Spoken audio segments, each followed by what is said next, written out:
তোমার যদি target Rajshahi university হয় তাহলে তোমার এই কোশ্চেনগুলো কিন্তু সমাধান করা খুবই খুবই জরুরি, কারণ হচ্ছে এগুলো বিগত সালের প্রশ্ন। আসসালামু আলাইকুম প্রিয় শিক্ষার্থীরা, আরেকটি নতুন ভিডিও নিয়ে তোমাদের সামনে হাজির হলাম। আমি মোহাম্মদ বিল্লাল সরকার, বর্তমানে পড়াশোনা করছি রাজশাহী ইউনিভার্সিটি। তো রাজশাহী ইউনিভার্সিটির টাইপে এবং রাজশাহী ইউনিভার্সিটি বিগত সালে যে প্রশ্নগুলো এসেছিল সেই আঙ্গিকে কিন্তু আমাদের আজকে থেকে শুরু হতে যাচ্ছে রাজশাহী ইউনিভার্সিটি ফ্রি ক্লাস 1।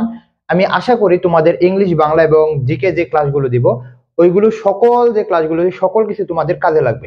তো প্রথমে যেটা কথা বলবো, অবশ্যই চ্যানেলটি সাবস্ক্রাইব করবে এবং কমেন্ট বক্সে দেখবে ফেসবুক পেজের লিংক। আমরা এলইডি কিনতেছি তোমাদের জন্য, ওইখানে আমাদের লাইভ ক্লাসগুলো হবে। তো আশা করি তোমরা আমাকে ভালোবাসবে, অবশ্যই ওইখানে কমেন্টে যে ফেসবুক পেজ লিংক ওইখানে ফলো দিবে। ওকে, আমরা দেখি রাজশাহী ইউনিভার্সিটির এইগুলো প্রশ্ন হচ্ছে 2020-21 সালের প্রশ্ন, এবং এইগুলো প্রশ্ন বিগত সালে এসেছিল। এবং শুধু রাজশাহী ইউনিভার্সিটি না, জিএসটি বা চট্টগ্রাম বিশ্ববিদ্যালয় এইগুলো প্রশ্ন কিন্তু অবশ্যই অবশ্যই কাজে লাগবে। দেখো তো কি বলছে, would you mind dash with me। আমি মনে করি তোমরা এখানে যেগুলো রয়েছে তোমরা সকলেই পাবে এবং সকলে কমেন্ট করবে তোমাদের কয়টা হয়েছে।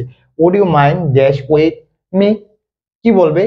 টু গো, গোয়িং, গো না গন। বাংলাটা হচ্ছে কি, তুমি কি আমার সাথে যেতে আপত্তি করবে, এরকম ভাবে বোঝানো হয়েছে। তাহলে এখানে কি হবে দেখো তো, মাইন্ড, মাইন্ডের পরে আমরা জানি কি, আমরা জানি রাইট ফ্রম অর ভার্বের একটা নিয়ম আছে। যদি উড ইউ মাইন্ড থাকে বা উইথ এ ভিউ টু থাকে, এগুলো যখন থাকে, বা শুধুমাত্র যদি আমরা জানি যে মাইন্ড শব্দটা থাকে, এরপরে যদি কি থাকে, এরপরে যদি ভার্ব থাকে, সেটার সাথে কি হয়, সেটার সাথে হয় ভার্বের সাথে আইএনজি। সো আমরা যদি এটা নিয়মে ফালাই বা আমরা জানি যে কি মাইন্ডের পরে যদি ভার্ব থাকে, তাহলে কিন্তু আমরা জানি ভার্বটা হবে ভার্ব প্লাস আইএনজি। আরেকটি নিয়ম আছে উড ইউ মাইন্ডের যে নিয়মটা, সেটার মধ্যে পড়ে বা সিঙ্গেল ভাবে আমরা যে মাইন্ডের নিয়মটা দেখি, তাহলে আমরা কিন্তু জানি মাইন্ডের পরে কি হয়, verb plus ING, verb plus ING. তাহলে আমরা কোনটা নিব, would you mind going with me, would you mind going with me, এটা কিন্তু হবে। 2 নাম্বার কি কইছে, হাইপারবোলি মিন্স কি। হাইপারবোলি মিন্স কি, আমরা ফিগার অফ স্পিচে কিন্তু এটা পড়ছি। ঢাকা বিশ্ববিদ্যালয়ের ভর্তি পরীক্ষা যারা দিবে তাদের কিন্তু এটা কাজে লাগে ফিগার অফ স্পিচের মধ্যে। সো দেখো তো হাইপারবোলি মানে কি, হাইপারবোলি মিন্স কি বোঝায়, বাংলাটা কি, এটা হচ্ছে কি অতিরঞ্জিত, অতিরিক্ত কথা বলা, এটা না। তাহলে আমাদের কি হবে, ওভার স্টেটমেন্ট হবে, সাইলেন্ট হবে না অথেন্টিক স্টেটমেন্ট হবে, কোনটা হবে? হাইপারবোলি তাহলে কোনটা হবে, 1 2 3 4 5। আশা করি তোমরা বুঝে ফেলছো, এটা হচ্ছে ওভার স্মার্ট, ওভার স্মার্টনেস বা ওভার স্টেটমেন্ট।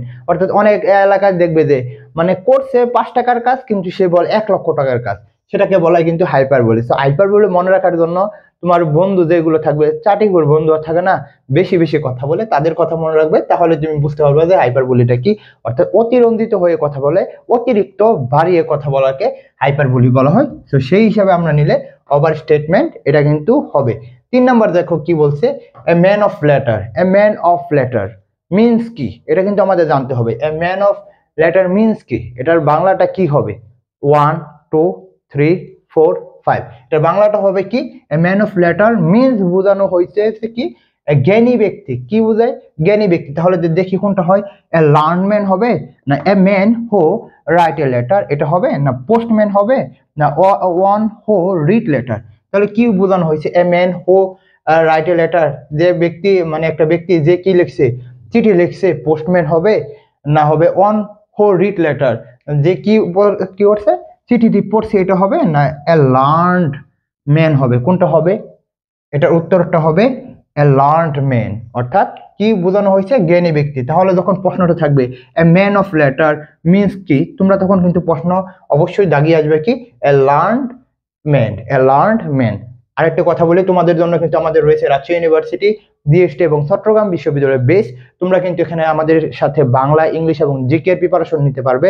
শুধু তাই নয়, তোমরা কিন্তু এখানে সরাসরি কথা বলতে পারবে। অর্থাৎ তোমাদের কমেন্ট বক্সে লিখতে হবে না ভাই আমি এটা বুঝতেছি না, এরকম না, সরাসরি প্রশ্ন করতে পারবে ক্লাসের মাধ্যমে। প্লাস হচ্ছে যে এখানে পিডিএফ পাবে, রেকর্ডিং ক্লাস পাবে, এবং মেন বিষয় যেটা সেটা হচ্ছে যে তোমাদের মেন্টরশিপ, এটা কিন্তু আমাদের কাছে পাবে। তোমরা কিন্তু কোর্স ফ্রি 1000 টাকা রাখা হয়েছিল, কিন্তু তোমরা 2 দিনের মধ্যে ভর্তি হলে 750 টাকা দিয়ে ভর্তি হতে পারবে। এটার সাথে কিন্তু 70টি পরীক্ষা ফ্রি পাবে। আর শুধুমাত্র যারা এক্সাম বেশি ভর্তি হতে চাও, বাংলা, ইংলিশ এবং জিকে, তারাও কিন্তু আমাদের এখানে পড়তে পারো। তোমরা হোয়াটসঅ্যাপ নাম্বার যে দেখতে পাচ্ছ এটার মধ্যে আমাদের কল বা নক দিতে পারো, কোনো সমস্যা নাই। ভাই হিসাবে ধরবে ইনশাল্লাহ, আমাকে এত বড় মনে করার কিছুই নাই, জাস্ট পাবলিক বিশ্ববিদ্যালয়ে পড়ি, এই জন্য তোমাদের পড়ানোর চেষ্টা করতেছি। তো তখন আরেকটা দেখি কি বলছে, every code has a dash lining. তাহলে কি হবে, every code has a dash lining, এখানে কি হবে, সিলভার, গোল্ডেন, ব্রাইট না পজিটিভ হবে। এটা কোথা থেকে আসছে, এটা একটা কি প্রবাদ, এটা কি একটা প্রবাদ। সো প্রবাদের মধ্যে আমাদের অবশ্যই এটা মেইন বাংলাটা জানতে হবে। তাহলে এটা আমরা কি হবে, every code has a dash lining, এটা হবে কি, every code has a silver lining, every code has a silver lining, অর্থাৎ প্রত্যেকটি মেঘের আড়ালে কিন্তু সূর্য আছে, সূর্য হাসে। অর্থাৎ তোমার যতই ডিপ্রেশনে থাকো, তুমি যতই মানে কষ্টে থাকো, কিন্তু এরপরে কিন্তু অবশ্যই ব্যর্থতার পরে কিন্তু সফলতা আসে।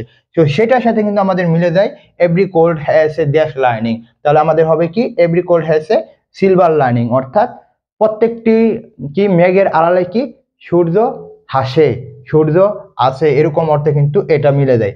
তো তোমরা যদি এটা মনে রাখতে পারো, অর্থাৎ এই লাইনটা বা এই প্রবাদটা মনে রাখতে পারো, তুমি কিন্তু বিশ্ববিদ্যালয়ে চান্স পাবে। অর্থাৎ এটা মনে রাখো, every code has a silver lining, এটা যদি মনে রাখতে পারো, দেখবে তোমাদের কিন্তু যে এডমিশন জার্নিটা সেটা কিন্তু খুবই খুবই সহজ হবে। কারণ দেখো, এখন কিন্তু তোমরা অবশ্যই তোমাদের ডিপ্রেশন থাকতেই পারো, কিন্তু এই ডিপ্রেশনকে আমি মনে করি তুমি শক্তিতে রূপান্তর অবশ্যই অবশ্যই করতে পারবা, যদি তুমি সেই শক্তিটা নিতে পারো। অর্থাৎ তোমার পিতামাতার দিকে যদি তাকিয়ে তুমি যদি শক্তিটা নিতে পারো, তাহলে হবে। আমি মনে করি বিশ্ববিদ্যালয়ে চান্স পাওয়ার সবচেয়ে বড় যে কারণটা, সেটা হবে পিতামাতা।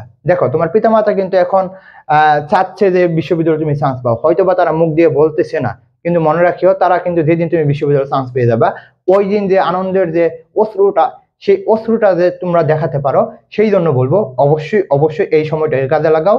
আর এই ক্লাসগুলো কিন্তু তোমাদের জন্য অবশ্যই অবশ্যই হেল্পফুল হবে। আর তোমরা এখানে রাজশাহী ইউনিভার্সিটি বা জিএসটি বা চট্টগ্রাম বিশ্ববিদ্যালয়ে বেশি ভর্তি হয়ে যাও, ইনশাল্লাহ ভালো কিছু হতে যাচ্ছে। তো তোমাদের জন্য শুভকামনা। আসসালামু আলাইকুম।